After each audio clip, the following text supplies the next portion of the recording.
Aujourd'hui, je vais vous apporter la quatrième étude concernant les deux grands dons divins faits aux humains. Je rappelle simplement que j'ai démarré cette étude en vous disant que Dieu a donné deux paraclés, c'est-à-dire deux personnes divines, Jésus-Christ et le Saint-Esprit, que l'on peut invoquer quand nous sommes dans des besoins, quand nous sommes dans des soucis. Alors souvent les chrétiens, une fois convertis, ne demandent même plus à Jésus « Jésus, j'ai des problèmes, viens me toucher ». Il y a quelqu'un qui me l'a dit récemment, je n'y pense pas. Mais Jésus, c'est Dieu. Le Saint-Esprit, c'est Dieu. Et nous, chrétiens, même si nous avons été sauvés par le sang de Jésus, nous pouvons lui dire « Seigneur Jésus, mais j'ai besoin aussi de toi. Je suis malade. J'ai des problèmes avec mes enfants. J'ai des difficultés dans mon travail. Je suis dans le souci, Seigneur. Tu le sais. Pourtant, tu m'as dit, ne t'inquiète pas. Alors, Seigneur, viens. Tu dis dans ta parole, c'est toi-même qui l'as dit, vous pouvez m'appeler à votre aide et je viendrai. Et quand on est chrétien, ce qui est incroyable, c'est qu'on en a deux personnes que l'on peut appeler. Jésus-Christ et le Saint-Esprit. Est-ce que vous parlez au Saint-Esprit? Est-ce que vous lui dites le matin, bonjour Saint-Esprit, tiens aujourd'hui, je suis ton associé, je voudrais que tu me conduises, que tu diriges ma vie. Je sais que tu es l'esprit de sainteté, alors sanctifie-moi un peu plus. Je sais aussi que tu es l'esprit de vérité. Seigneur, il y a des passages de la Bible que je ne connais pas. Éclaire-moi, s'il te plaît, éclaire-moi. Oh Seigneur, je sens dans mon âme qu'il y a des pensées orgueilleuses qui sont en train de pointer. Viens, Saint-Esprit, il est dit de toi que tu es un feu qui consume, qui brûle, pour me changer de l'intérieur, afin qu'à l'extérieur, Jésus soit vu. Vous vous rendez compte ? On a deux personnes divines que l'on peut appeler. Et même Jésus nous en a donné une troisième que l'on peut prier, c'est le Notre Père. Vous vous rendez compte? Toute la divinité est au service des enfants de Dieu. Nous sommes des enfants adoptés, oui, mais réellement accueillis par le Seigneur.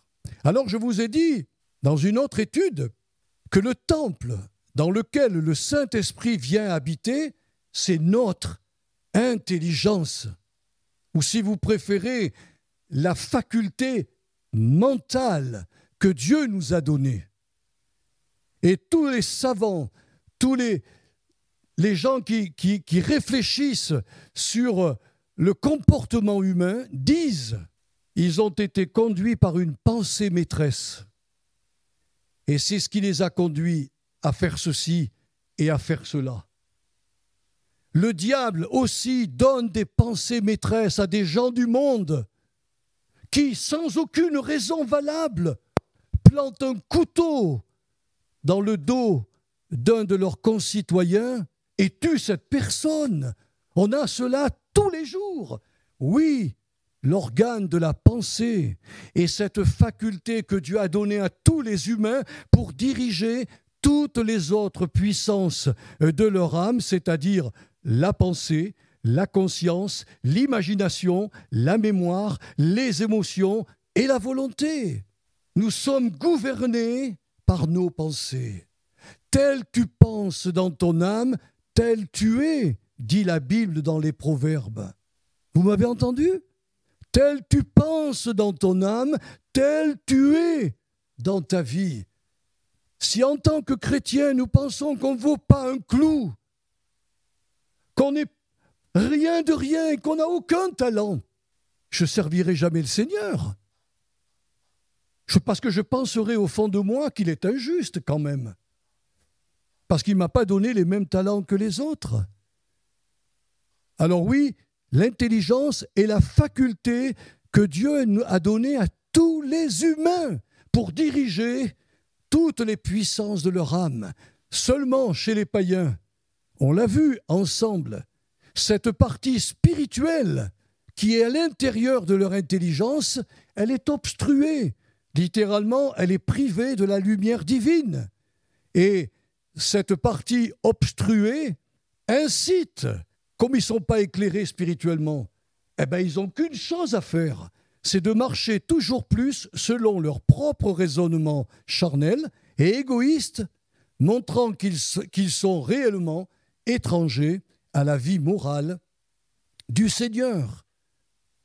Et la Bible dira dans Romains 8, versets 7 à 9, c'est l'apôtre Paul qui dira, « Si quelqu'un n'a pas en lui, dans sa partie spirituelle, que la Bible appelle le pneuma, s'il n'a pas dans son pneuma l'Esprit de Dieu, il ne lui appartient pas. » Tandis que chez nous, chrétiens, notre intelligence non seulement peut goûter à une transformation du Seigneur, parce que la partie spirituelle de notre intelligence a été ouverte. De mort, nous sommes passés à la vie. Elle est devenue lumière, cette partie spirituelle. Et étant lumière, elle reçoit les directives du Saint-Esprit, dont je vous ai donné quelques pistes, les intuitions, les inspirations, les convictions intérieures, voilà, pour marcher selon l'Esprit et en accord évidemment avec la parole du Seigneur. Paul a écrit aux Éphésiens, chapitre 5, verset 8, « Autrefois, vous étiez ténèbres, et maintenant, vous êtes lumière dans le Seigneur. » Et il rajoutera, « Puisque vous êtes lumière, marchez selon cette lumière. » Vous comprenez ? Si Dieu a ouvert la partie spirituelle de votre intelligence, de mon intelligence, ce n'est pas pour que je continue à marcher selon l'intelligence que j'avais avant, qui était obstruée. Ainsi, je fais un récapitulatif et ensuite je vous apporte ce que j'avais prévu ce matin.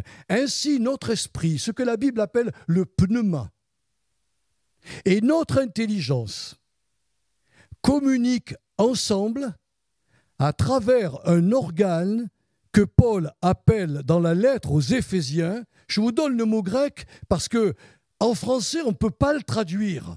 On le traduit par intelligence. C'est ça qui nous crée des confusions. C'est le mot dianoia. Dianoia est à la fois un organe de réception, aussi bien ouvert à la pensée de Dieu qu'à la pensée satanique. C'est un organe de puissance, c'est-à-dire qui me rend capable de faire ce que je ne pouvais pas faire avant. Tiens, témoigner, incapable de le faire. L'Esprit en moi me donnera la puissance de le faire. Et c'est un organe de vie, c'est-à-dire ce n'est plus une vie égoïste que je déploie, une vie qui ne concerne que ma vie, que moi. Mon petit centre personnel, c'est la vie morale de Dieu, c'est la vie agapée, la vie d'amour. Dieu est amour. Et il faut que nous vivions, nous aussi, dans cette dimension. Vous comprenez que c'est tout un programme, hein ? Alors, j'ai découvert dans la Bible qu'il y a 3 niveaux spirituels présents dans toutes les églises chrétiennes. Tu vas me mettre, s'il te plaît, 1 Corinthiens 2, les versets 12 à 14. « Or nous n'avons pas reçu l'esprit du monde, mais l'esprit qui vient de Dieu, afin que nous connaissions les choses que Dieu nous a données par sa grâce. Et nous en parlons, non avec des discours qu'enseigne la sagesse humaine, mais avec ceux qu'enseigne l'Esprit, employant un langage spirituel pour les choses spirituelles. Mais l'homme animal ne reçoit pas les choses de l'Esprit de Dieu, car elles sont une folie pour lui, et il ne peut les connaître parce que c'est spirituellement qu'on en juge. » Le premier niveau que nous trouvons, aussi surprenant que cela paraisse, que nous trouvons dans toutes les églises, hein, déjà dans la première église, et nous on ne peut pas y réchapper, hein, et dans les églises qui se réclament du christianisme, on rencontre l'homme naturel. Second l'a traduit par animal, psychikos en grec. C'est un mot masculin féminin qui fait référence aux personnes non régénérées par l'Esprit de Dieu. Ces êtres que nous rencontrons tous les jours, que nous entendons à la télévision, sont conduits uniquement par leur raison, leur émotion et leur motivation propre. Parmi ces personnes, beaucoup possèdent un grand savoir. Moi, j'ai rencontré des politiques, à la télévision, j'ai écouté des débats, des gens qui, franchement, ils savent, ils connaissent, ils ont un grand savoir et une grande intelligence, mais ils sont néanmoins morts spirituellement pour Dieu, étant incapables, comme on vient de le lire, de comprendre et de discerner les réalités spirituelles. Paul nous dit que à Corinthe, il y avait quelques-unes de ces personnes naturelles, animales, qui étaient dépourvues totalement de l'Esprit de Dieu, mais qui étaient là parce qu'elles appréciaient les rencontres des chrétiens.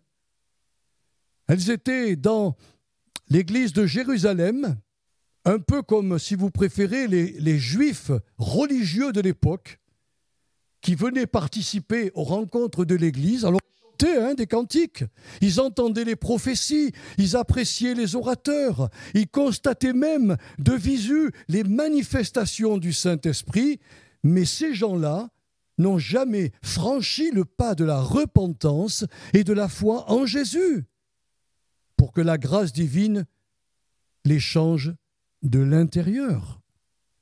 1 Corinthiens 14, verset 16. C'est à de telles personnes que l'auteur de la lettre aux Hébreux s'adresse en leur disant qu'ils n'ont que goûté au Saint-Esprit, goûté à la bonne parole de Dieu, goûté aux puissances à venir, mais sans jamais choisir Jésus comme leur sauveur Seigneur pour porter dans leur âme le fruit de son esprit. Ces Juifs-là étaient curieux de ce qui se passait au milieu des chrétiens. Mais ces gens-là ont préféré de retourner au temple et à leur ancienne pratique religieuse. Et celui qui a écrit la lettre aux Hébreux dira, pour ceux qui font ça, je parle bien de l'homme naturel, je parle bien de l'homme animal. Vous m'entendez bien, mes frères et sœurs? Je parle bien de gens qui n'ont pas été régénérés. Ils quittent définitivement un jour l'Église du Seigneur. Et c'est ce qui s'est passé pour les Hébreux au chapitre 6, versets 4 à 7. Et là, l'apôtre a rajouté, pour eux, pour ceux qui font ça, il est impossible qu'ils reviennent à la repentance. Impossible. Parce qu'en agissant comme ils ont fait, après avoir écouté, après avoir goûté à la bonne parole, goûté au Saint-Esprit, goûté aux miracles, parce qu'ils ont vu les miracles dans l'Église qui se produisaient, ils ont dit non, le vin vieux est meilleur. Et ils sont retournés au vin vieux. Il n'y a plus pour eux d'espoir de repentance et de retour vers le Seigneur. Il me semble qu'en étudiant la Bible, le troisième terrain dont parle Jésus dans la parabole du semeur, vous savez, de cet homme qui, à cause des soucis, des inquiétudes, de l'attrait de la prospérité et des plaisirs que procure le monde, eh bien cet homme a étouffé la bonne parole de Dieu qui avait commencé à germer dans son cœur. En réalité, il a produit par son attitude un avortement spirituel. C'est pour ça que Jésus dit qu'il y a quatre terrains, mais il y en a 3 où rien ne pousse, rien ne germe. Mais le 4e terrain est vraiment, vraiment l'homme et la femme qui a cru au Seigneur et qui, malgré les problèmes de la vie, malgré les difficultés qu'il rencontre ou qu'elle rencontre, c'est quelqu'un qui porte le fruit de l'esprit, c'est quelqu'un qui aime Jésus, qui le fait entendre de sa bouche et qui le montre dans ses comportements.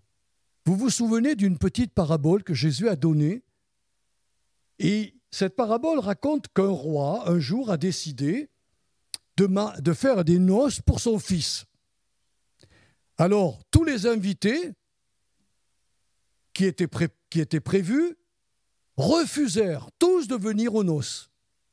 Je vous passe la parabole, ça sera le sujet d'un message, mais les serviteurs en venant, ils ont dit, mais tous ont refusé. Et il y a de la place pour les noces. Alors le maître a dit, vous allez aller dans tous les endroits les plus infects que vous pourrez trouver. Prenez les estropiés, prenez les prostituées, prenez les menteurs, les voleurs, tous ceux, annoncez-leur l'évangile et faites-les rentrer dans ma maison. Et ces gens-là ont accepté l'évangile de Jésus. Et puis il y a un coup de théâtre à un moment donné dans la parabole. Il y a un ange qui est là, qui dit « Maître, maître », ou un serviteur si vous préférez, « Maître ». Il y a quelqu'un à l'intérieur de la salle qui n'a pas revêtu l'habit de noces. Parce qu'à l'époque, les rois mettaient à disposition pour tous leurs convives un vêtement spécial pour la noce. Et ce type s'est présenté dans la maison du Seigneur habillé comme il était habillé avant. Ce qui veut dire qu'il n'a jamais revêtu la justice de Jésus, il n'a jamais pris le vêtement de Jésus. Eh bien, cet homme-là, c'est un homme naturel, c'est un homme animal, voilà. Il a continué à dire de toute manière, je me débrouillerai avec Dieu. Le sacrifice de Jésus, ce n'est pas mon problème. Mais Dieu lui a dit, mais c'était le vêtement que j'ai prévu pour toi. Si tu ne l'as pas sur toi, alors tu ne peux pas participer aux noces. Pire, tu vas rejoindre ceux qui pleurent, qui grincent des dents et qui vont être dans les ténèbres du dehors. Alors cet homme naturel, animal, on le trouvera partout dans le monde évidemment, mais quelquefois aussi dans l'Église, aussi surprenant que ça puisse paraître, hein. C'est écrit dans les Corinthiens. Si Paul leur dit, c'est qu'il y avait des gens comme ça au milieu d'eux. Alors le deuxième niveau spirituel que nous trouvons dans les églises chrétiennes est le chrétien charnel. Alors on va lire 1 Corinthiens 3, verset 1er. Pour moi, frères, ce n'est pas comme à des hommes spirituels que j'ai pu vous parler, mais comme à des hommes charnels, comme à des petits enfants en Christ. Ça, c'est le deuxième niveau. Mais ce qui est glorieux dans ce deuxième niveau, c'est que ce sont des gens qui appartiennent à Jésus-Christ, hein, qui ont vraiment, ils se sont repentis, ils ont accepté le sang de la croix, et l'Esprit Saint est venu faire sa demeure dans leur être. Et le mot charnel qu'il emploie ici, c'est sarkikos. Et il montre que bien que ces gens soient en Christ et que l'Esprit de Dieu se soit uni à leur esprit, ces gens-là, ces chrétiens-là, ne cessent de se comporter selon le modèle de leur vieil homme dominé par la chair et par la mentalité du monde. Il n'est pas étonnant, et écoutez-moi, c'est la parole de Dieu. Comment ils sont qualifiés ? Ils ne sont pas qualifiés de chrétiens spirituels. Ils sont qualifiés de petits enfants en Christ, c'est-à-dire des gens immatures, peu fiables, enclins à la paresse, à la susceptibilité, à la surestimation de soi, à la jalousie, à la colère, à l'avarice, à l'impureté morale et physique, aux procès entre eux, aux disputes, aux divisions, aux critiques. Ces chrétiens charnels ne font pas beaucoup d'efforts pour se nourrir de la nourriture solide de la parole de Dieu, ne se contentant que du lait et non de la viande. Ils ressemblent étrangement à ces chrétiens hébreux dont il est parlé qu'ils étaient lents à comprendre la parole de Dieu. le mot veut dire apathique. Vous savez ce que ça veut dire apathique? C'est des gens mous, des gens qui ne bougent pas, des gens qui sont sauvés, mais qui ne font rien, alors rien pour Dieu. Ils existent, mes frères et sœurs. Je m'excuse de vous dire toutes ces choses, mais beaucoup de chrétiens ignorent cet enseignement-là. À Corinthe, vous savez ce qu'ils faisaient, ces gens-là? Ils se faisaient des procès entre eux devant des juges païens. Mais c'est un truc de fou. Et Paul leur dit, mais il n'y a pas des hommes spirituels au milieu de vous qui peuvent trancher vos différends? Non, mais comme ils étaient des petits enfants en Christ, ils ne comprenaient rien. Ils étaient immatures. Ça existe, mes frères et sœurs, ça existe vraiment.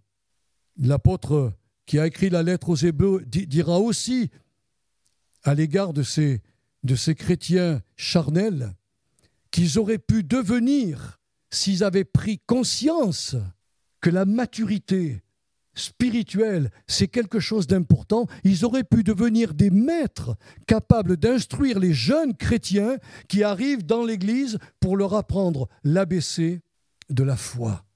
Mes frères et sœurs, qui parmi nous, là, ici, parmi nous, peut enseigner les jeunes chrétiens qui arrivent et leur montrer le chemin de la foi? Si vous ne pouvez pas le faire, c'est qu'alors, il y a eu quand même, il y a un problème. Moi, c'est ma femme qui a mis au monde 3 enfants. Mais j'aurais été profondément peiné si à 10 ou 12 ans, mon enfant mangeait encore à la cuillère.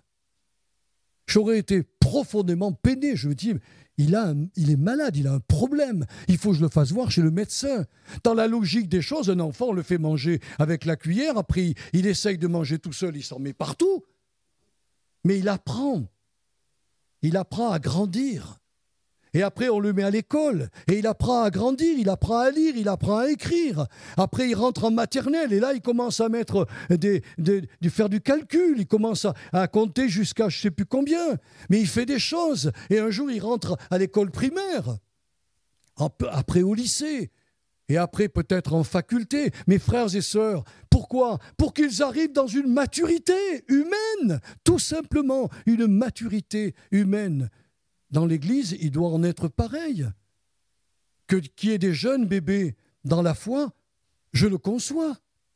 Mais que ces bébés, après 15 ans, 20 ans ou 30 ans de conversion, n'ont pas la capacité d'amener une âme, ou au moins expliquer à une âme ce qu'est vraiment le salut, alors là, il y a un problème. C'est qu'il y a eu, à un moment donné, se sont stoppés dans leur vie chrétienne. Pourquoi, je ne sais pas, hein, mais ils se sont arrêtés. Et enfin, on trouve le 3e niveau spirituel, et nous allons le lire. Ça se trouve donc dans 1 Corinthiens 2, versets 6 à 8. Cependant, c'est une sagesse que nous prêchons parmi les parfaits. Vous voyez, le 3e niveau, ce sont les parfaits. Sagesse qui n'est pas de ce siècle, hein, ni des chefs de ce siècle qui vont être anéantis. Nous prêchons la sagesse de Dieu mystérieuse et cachée, que Dieu, avant les siècles, avait destinée pour notre gloire. Et ensuite, il y a encore 2 versets à lire, un peu plus, il doit y avoir un peu plus. Sagesse qu'aucun des chefs de ce siècle n'a connue, car s'ils l'eussent connue, ils n'auraient pas crucifié le Seigneur de gloire. Mais l'homme animal ne reçoit pas les choses de l'Esprit de Dieu, car elles sont une folie pour lui, et il ne peut les connaître parce que c'est spirituellement qu'on en juge. L'homme spirituel, voyez, au contraire, juge de tout, et il n'est lui-même jugé par personne. Ce 3e niveau que nous trouvons dans les églises chrétiennes, c'est le chrétien parfait, téléios en grec. Ce chrétien-là a atteint la maturité spirituelle. Il est accompli, il est parfait. C'est quelqu'un à qui rien ne manque. Il est donc parfait, comme son Père céleste est parfait. Je suis allé dans le texte original, c'est le même mot qui est employé quand Jésus utilise cette phrase dans Matthieu 5, verset 48. quand il dit « Soyez donc parfaits, comme votre Père céleste est parfait ». Littéralement, on aurait pu traduire cette phrase « Soyez donc des chrétiens matures, comme votre Père est un Dieu en pleine maturité. S'il a fait de nous ses enfants, il veut nous amener comme lui, dans la maturité. » Un tel chrétien vit sous la direction du Saint-Esprit, il porte son fruit dans ses 9 dimensions. Vous connaissez les 9 dimensions de l'Esprit Saint? Eh bien, écoutez-les, je vais vous les citer. L'amour, la joie, la paix, la patience, la bonté, la bénignité, la fidélité, la douceur et la maîtrise de soi. Galates 5, versets 22 à 25. Paul affirme qu'un tel chrétien est sans cesse renouvelé dans ses pensées afin de discerner toutes choses et de juger toutes choses. Paul disait à ses Corinthiens, charnels, vous savez ce qu'il leur a dit? Je ne peux pas vous donner la nourriture spirituelle, la sagesse que j'ai reçue de Dieu. Et vous allez me dire, c'est quoi la sagesse? Ben, c'est tout ce qu'il a révélé après. La venue de l'Antichrist, comment ça va se dérouler, la résurrection, l'enlèvement de l'Église avec la résurrection des corps, comment ça va se passer là-haut. Il va dire, il n'y aura plus d'estomac, il n'y aura plus de nourriture. C'est la sagesse. Le chrétien charnel, il ne connaît rien du tout. Lui, il dit, on est sauvé, on est sauvé, on est sauvé. Oui, mais ce n'est pas suffisant d'être sauvé. C'est d'avoir une place avec le Seigneur et de régner avec lui. Or, quelqu'un de charnel ne va jamais progresser, à moins qu'il change. Et ça, c'est la bonne nouvelle du Seigneur.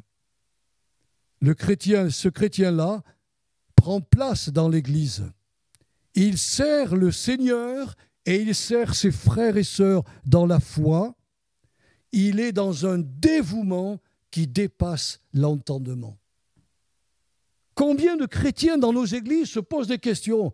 Mais moi, je ne peux pas faire comme ceux qui sont là, consacrés, là, qui nous guident dans les chants, même comme Joël, qui est ancien de notre église, qui nous apporte la parole de Dieu. Moi, je suis incapable de faire ça. Pourquoi tu es incapable?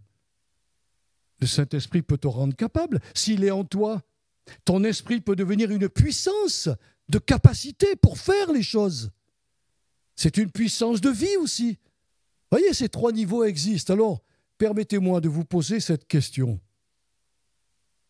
Puis-je vous demander à quel niveau spirituel vous vous situez?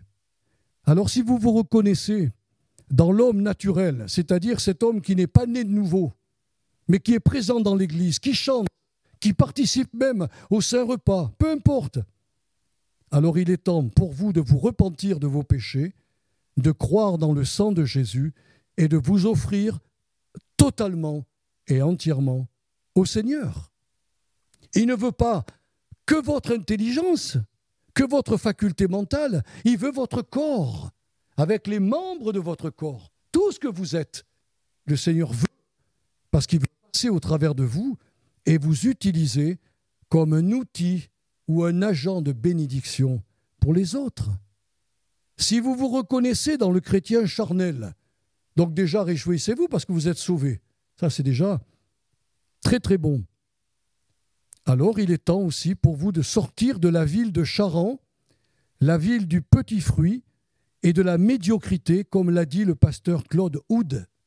Dans un de ses livres, ce pasteur canadien a compris que lorsque le père d'Abraham s'est arrêté à Charan alors qu'il devait aller en Canaan, il s'est arrêté à Charan pour faire du commerce. Parce qu'il a vu que cette ville ouvrait des perspectives dans le commerce qu'il n'y avait pas ailleurs. Mais le papa d'Abraham a échoué dans sa vie. Parce que Charan, c'est la ville du petit fruit, c'est la ville de la médiocrité. Et je crois que vraiment, devant le Seigneur, si vous vous trouvez chrétien charnel, alors décidez devant le Seigneur à grandir spirituellement. Renoncez à la vie de la chair. Renoncez à l'apathique, à cette lenteur, à cette, à cette tendance à ne faire aucun effort pour comprendre ce qui est dit, ce qui est prêché. À une fois sorti de l'église, zappez le message. Mes frères et sœurs, je vous parle avec amour et je vous parle avec sincérité. Je n'ai jamais été comme ça. J'ai été un chrétien charnel, oui, je l'ai été, mais j'ai grandi et j'ai fait tous mes efforts pour grandir. J'ai été voir mon pasteur, je lui ai dit donne-moi des livres pour que je puisse étudier. Je veux que tu me donnes des conseils. Il m'a dit oui Joël, viens quand tu veux. Quand tu veux. Et j'ai grandi et j'ai grandi. Et un jour, j'ai pu prendre ma place dans l'église. J'ai même pu faire, pas simplement chanter, mais prêcher, encourager mes frères et sœurs sous le couvert de mon pasteur. Il a vu les progrès. Il était réjoui de cela. Et puis quand le Seigneur a jugé bon de nous faire quitter cet endroit pour venir à Vichy, nous préparer pendant plusieurs années afin qu'on ouvre une église à Saint-Yor, il fallait que je sois équipé, frères et sœurs. Parce que je ne sais pas si vous connaissez, mais ici à Saint-Yor, c'est une ville communiste. La première fois que j'ai fait un stand chrétien, moi je ne savais pas, j'étais un peu innocent, quoi. J'avais des grandes pancartes comme ça. Jésus revient, Jésus vous aime. Et il y a les gens du Parti communiste venaient me voir et me disent « Tu travailles pour la mairie ?» J'ai dit « Non, je travaille pour Jésus en haut. » Ah, voilà ce qu'ils m'ont fait. Mais oui, le maire s'appelait Jésus. J'ai rigolé, hein. Après je me suis dit c'est extraordinaire. Mais Dieu a implanté dans un milieu où apparemment la foi n'existe pas, il a implanté une église qui est là et qui existe et que Dieu n'a pas fini de bénir. Et si vous vous reconnaissez comme un chrétien spirituel, alors ne vous relâchez pas dans votre progression spirituelle, car Dieu veut vous inonder de cette sagesse qu'il a en réserve pour ceux qui sont parfaits, c'est-à-dire des gens matures, qui aiment la Bible, qui la dévorent, qui sont attentifs aux enseignements et qui font tous leurs efforts pour grandir. Ces chrétiens matures, j'ai oublié de vous le dire, ce sont des gens fidèles parmi les fidèles. Hein? Vous pouvez vous reconnaître là-dedans. Hein? C'est écrit dans 1 Corinthiens 2, versets 6 à 16. « Puis laissez le Saint-Esprit vous remplir sans cesse pour que tous voient autour de vous, dans votre famille, auprès de vos amis, auprès de vos contemporains, le Christ vivant à travers vous. » C'est l'objectif de Dieu, que son Fils, qui est glorifié et assis à sa droite, soit vu sur la terre, au travers de ses enfants, parce que le Saint-Esprit en eux les conduira à reproduire l'image de Jésus. Voilà. J'espère que vous serez honnête devant ces trois tableaux et que vous serez capable de dire au Seigneur, dans votre vie personnelle de prière, « Père, j'ai été interpellé, je me situe dans tel domaine, pardonne-moi d'être si lent, si apathique. Je manque de fidélité à ma parole. Je promets des choses et je ne les fais pas. Pardonne-moi, Seigneur, mais je veux changer. Je veux changer. Aide-moi, Esprit Saint. Je veux grandir. Je veux devenir un homme mature, une femme mature. » Eh bien, si vous faites cette prière, il n'y a aucune raison que le Seigneur ne vous exauce pas.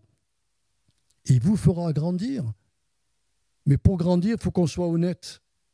Il faut savoir à quel niveau nous nous trouvons. Et même si vous êtes au 3e niveau, que vous êtes un chrétien ou une chrétienne spirituelle, il ne faudra pas vous arrêter là. Il faut continuer à grandir. Continuer à grandir. L'apôtre Paul disait, avant de quitter cette terre, il a réuni tous les anciens d'Éphèse. Et il leur a dit, je vous ai donné tout le conseil de Dieu. M'entendez ?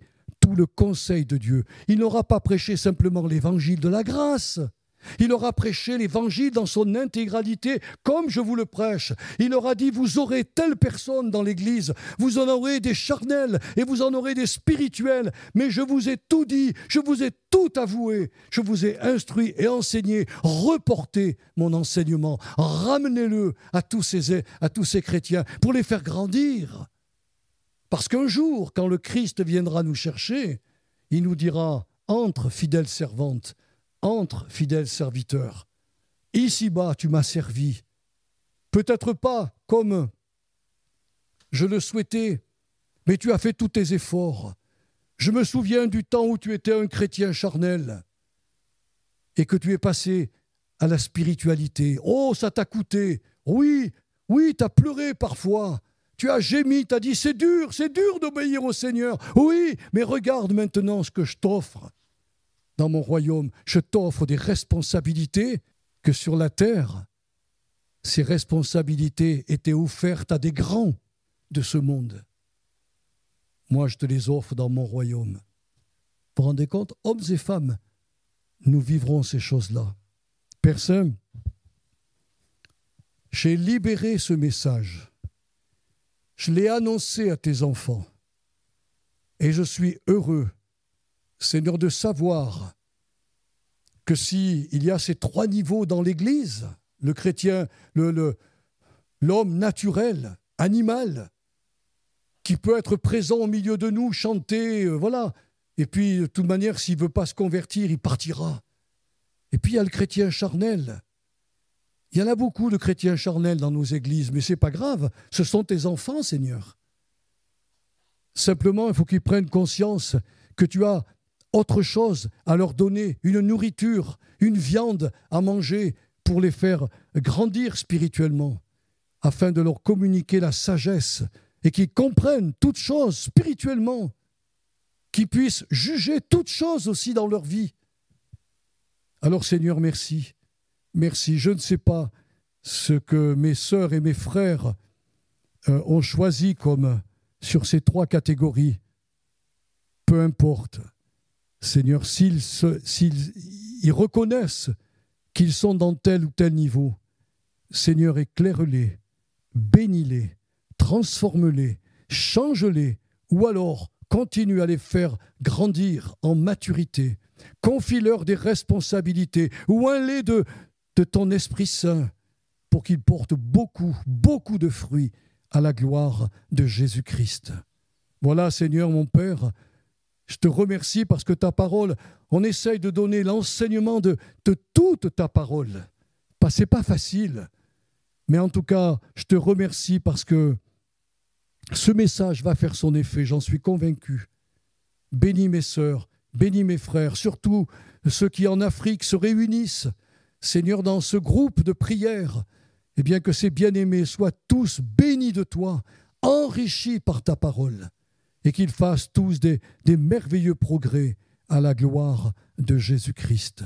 Merci pour tout, Seigneur, et que ce matin, eh bien, tu nous gardes dans ta présence et dans ta paix. Au nom de Jésus. Amen.